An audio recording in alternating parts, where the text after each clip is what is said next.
안녕하세요. 가진 것 다 다른 자식들 퍼주시고 이제 와서 저희랑 살겠다는 어머님과 엮는 30대 부부 중 아내예요. 남편과는 직장 생활을 하면서 알게 된 사이입니다. 같은 부서는 아니었지만 큰 프로젝트를 같이 진행하게 되면서 서로 알게 되었어요. 이후로 특별한 계기가 있던 것은 아닌데 서로 점점 가까워졌고 그러다 본격적으로 사귀기 시작한 건 지금으로부터 6년 전입니다. 이후로 딱히 숨기지 않고 연애를 했어요.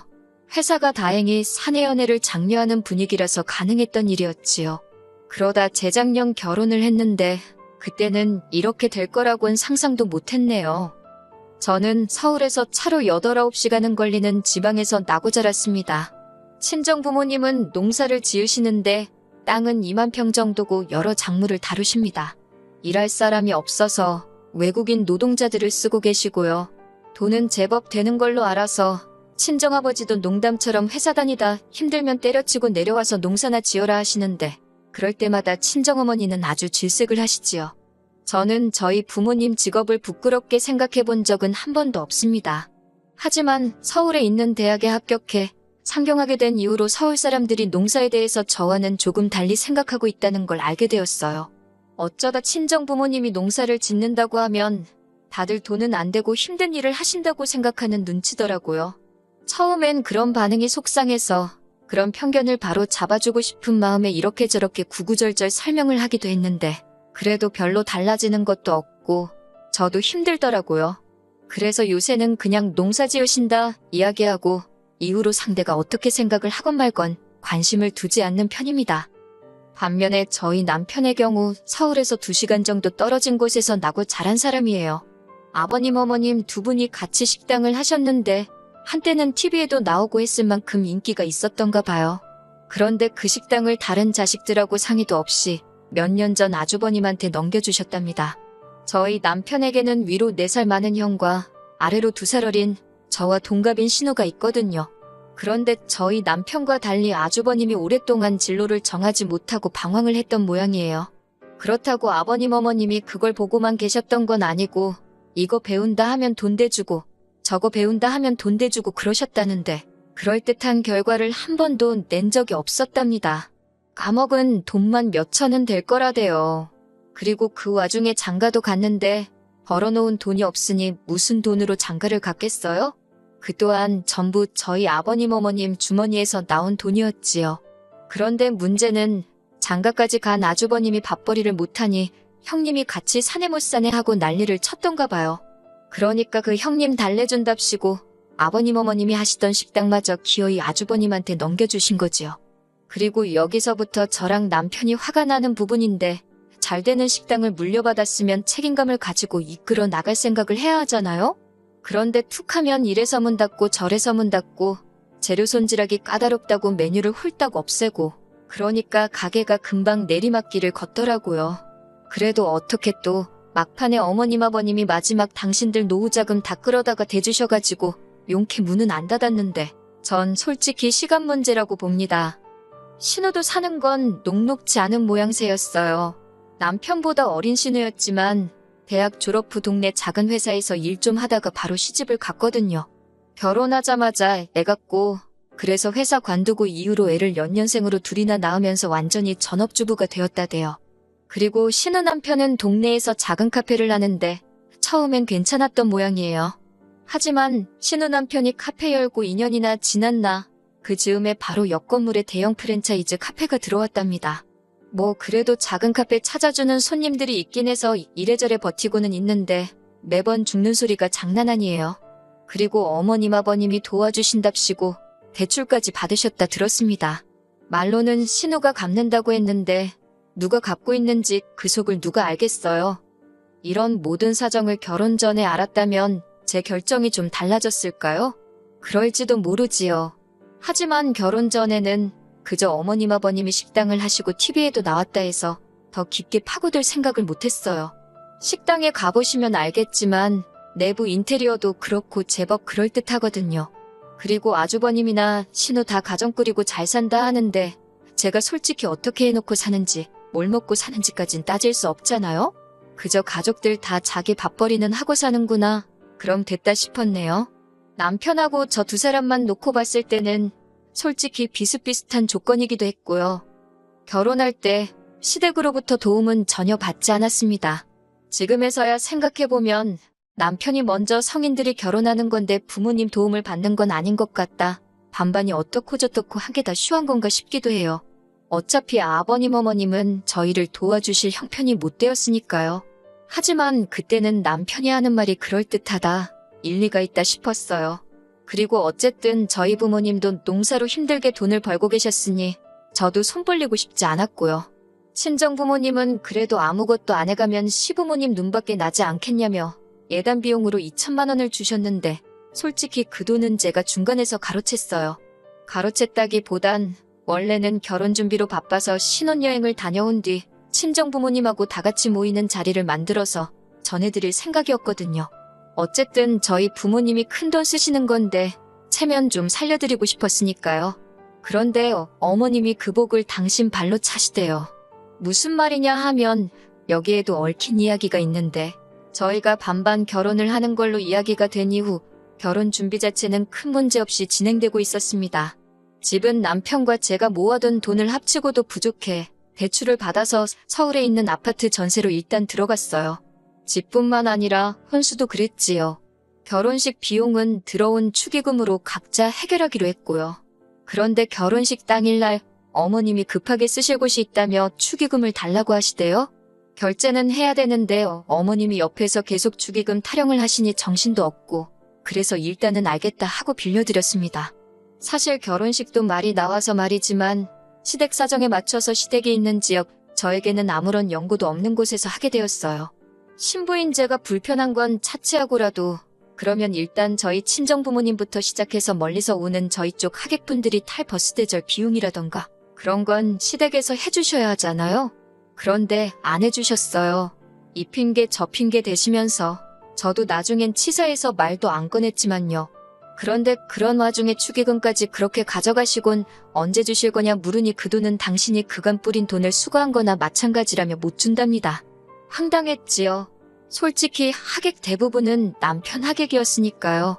그리고 더 황당한 건 그렇게 가져간 축의금을 알고 보니 아주버님한테 주셨더라고요. 아주버님이 그때 마침 급하게 식당 일로 돈이 필요했다나요? 말로는 1,000만 원도 안 됐다는데 1,000만 원이고 500만 원이고 돈은 돈이잖아요. 며느리로서 이렇게 말하자니 그렇지만 어머님도 아주버님도 괘씸해서 예단으로 드리려던 2,000만 원 안 드린 거예요. 이후로 솔직히 저나 남편이나 시댁 식구들하고는 뭐 크게 교류가 없었습니다. 물론 매달 어머님 아버님 쓰시라고 30만 원씩 용돈 보내드렸고 명절이나 시부모님 생신처럼 저희 도리를 해야 하는 날은 챙겼지만요. 그 외엔 가족 모임이라던가 그런 건 굳이 나서지 않았네요. 그러다가 아버님이 저희 결혼한 지 2년쯤 되던 해에 간암 판정을 받으셨어요. 그리고 뭐 제대로 손 써볼 여유도 없이 한 달도 채 되지 않아 돌아가셨지요. 이때는 뭐 그동안 서운했고 그런 걸 떠나서 다들 상심이 컸고요. 그런데 아버님 장례 치르고 처리해야 할 일들이 어느 정도 마무리가 되었을 무렵 어이없는 이야기를 듣게 되었습니다. 아버님이 돌아가시기 며칠 전 유언을 남기셨다는 겁니다. 아주버님네, 신은혜, 어머님만 모여있는 자리였다나요? 저희는 그런 모임이 있는 줄도 몰랐고요. 그런데 아버님이 하셨다는 유언 내용이 가관이었습니다. 아버님이 어머님더러 당신 죽으면 꼭 둘째 아들 내, 그러니까 저희 집으로 가라고 하셨다는 거예요. 그 이야기를 듣자마자 저도 모르게 왜요. 소리가 입에서 절로 튀어나가더군요. 왜 저희 집으로 가라고 하신 거냐니까 그 의중이야 당신인들 알겠냐 하시더니 아주버님이랑 신우가 돌아가신 아버님의 마지막 말씀이니 저희가 그 말씀을 따랐으면 좋겠다는 겁니다. 어이가 없어서 일단은 안 된다고 했어요. 남편도 옆에서 말도 안 되는 소리 하지 말라고 그러더라고요. 그리고 이후로 아버님 돌아가시고 한반년이나 되었을까요? 어머님이 언젠가부터 속이 미식거리고 머리도 아프고 몸 여기저기가 안 좋다고 툭하면 전화로 앓는 소리를 하시더라고요. 사실 아버님도 간암 판정 받기 직전에 보이신 증상이 속이 미식거린다, 머리가 아프다, 어머님 하시는 말씀이랑 비슷했거든요. 그러니 신경을 안 쓸래야 안 쓸 수가 없대요. 그런데 아주버님이고 신우고 누구 하나 어머님 모시고 병원 가는 사람이 없더라고요. 그래서 남편하고 상의 끝에 일단 올라오시라고 하자 병원에 모시고 가자 했어요. 저희가 일하는 회사가 모 대학병원이랑 연계가 잘 되어 있어서 병원에 모시고 가는 건 좀 번거롭긴 해도 어려운 일은 아니었거든요. 그렇게 어머님이 올라오셨습니다. 그런데 무슨 어디 여행이라도 가시는 분 마냥 짐을 많이도 사오셨더라고요. 황당했지만 어차피 내려가실 땐 태워다 드릴 생각이었으니까 대수롭지 않게 생각했어요. 그리고 이튿날 병원에 모시고 가서 검사받고 결과가 나올 때까지 저희 집에 계시겠다고 우기셔서 그래 뭐 혹시나 결과가 안 좋으면 다시 모시고 가야 할 수도 있단 생각에 계시라 했습니다. 그런데 일주일 뒤 받아본 결과지는 걱정할 게 하나도 없었어요. 수치가 너무 좋았거든요. 심지어 몇몇 항목은 같은 나이대 분들보다도 훨씬 좋게 나왔지요. 그래서 이제 다시 어머님 댁에 모셔다 드리려고 하니 어머님이 정말 말 그대로 대자로 누우셔서는 가기 싫으시답니다. 혼자서 너무 외롭고 쓸쓸하시다고 가기 싫으시대요. 저희 집에 며칠만 더 있게 해달라고 말 그대로 떼를 쓰시더라니까요.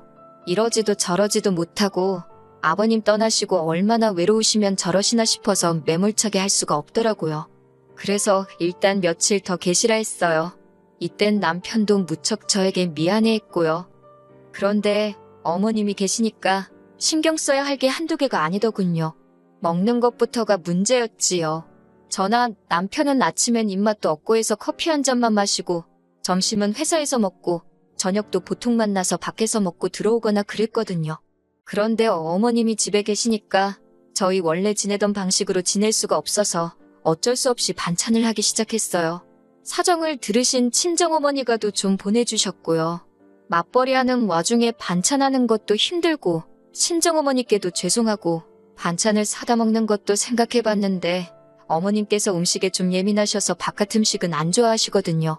당신이 해드시면 좋겠는데 알아서 해드시면 모를까 며느리 입장에서 당신 손으로 만들어 드시라 할 수도 없고 여러 가지로 어려운 상황이었네요. 그리고 처음엔 한 2주만 계시겠다 했어요. 그런데 2주가 지나도록 내려가실 생각을 안 하시고 하루 더 하시면서 그렇게 버티고 계시더라고요. 그렇게 시간이 흘러 급기야 2달 가까운 시간이 흘렀고 그땐 슬슬 저도 짜증이 나대요. 그리고 결국 기어코 저를 정말 폭발하게 만든 사건이 벌어졌습니다. 사건이 있기 며칠 전 제가 친정어머니께 더는 음식을 보내지 마시라 했어요. 먹고 싶으면 제가 이야기를 할 테니 괜히 밑반찬해서 보내지 마시라고요.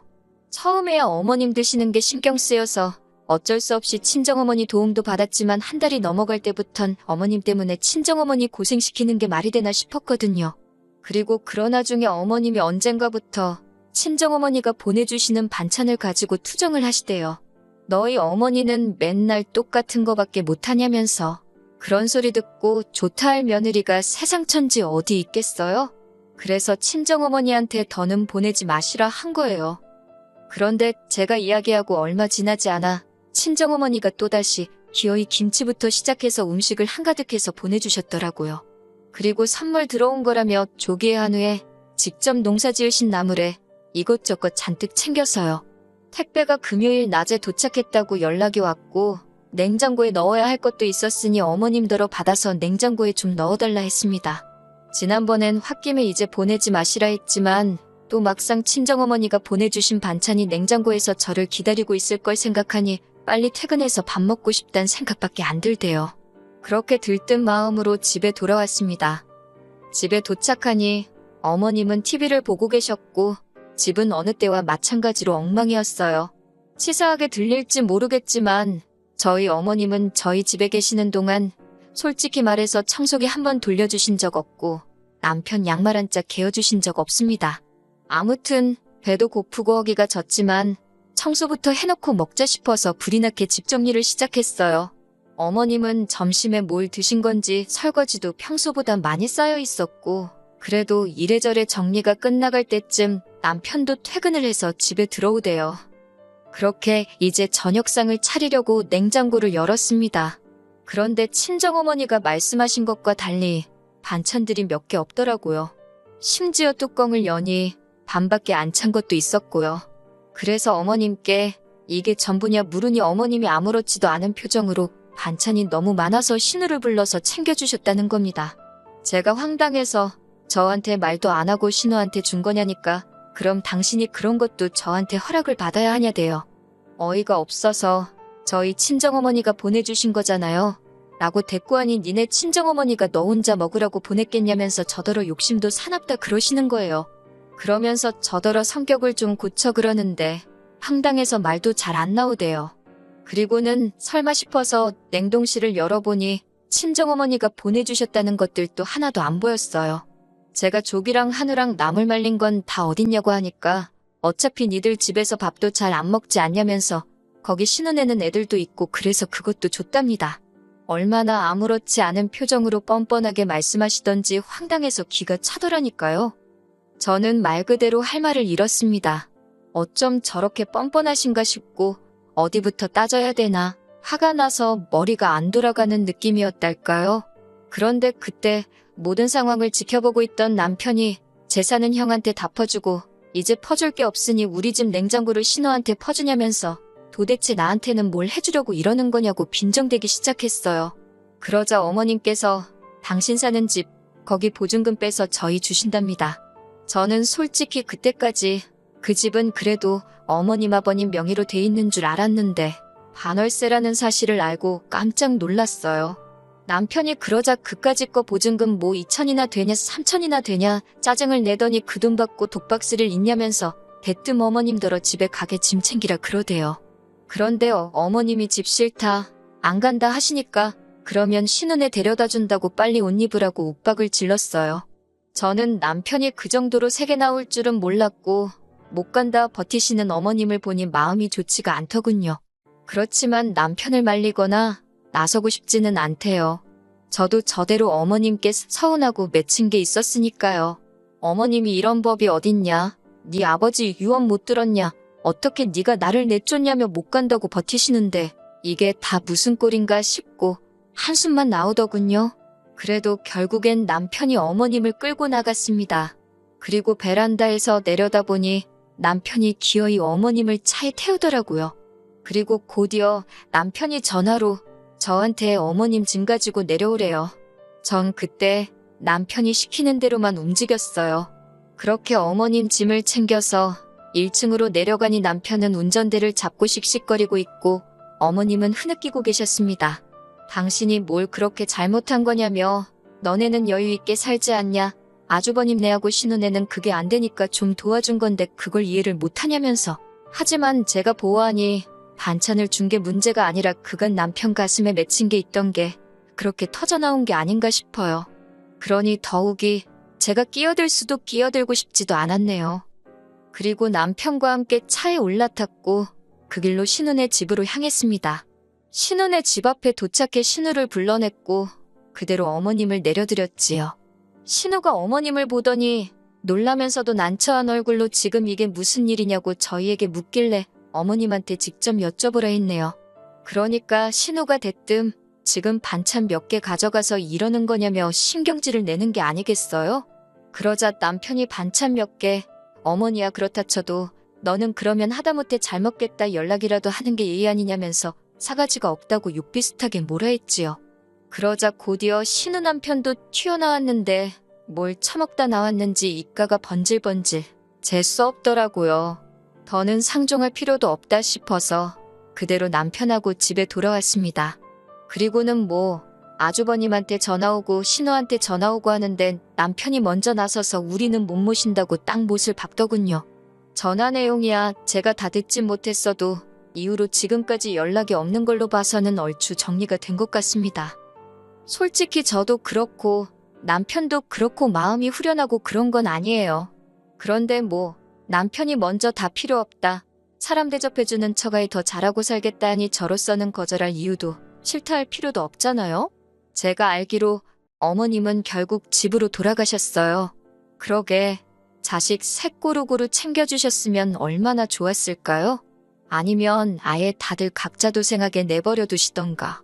어머님 처지가 안타깝긴 하지만 어쩌겠어요.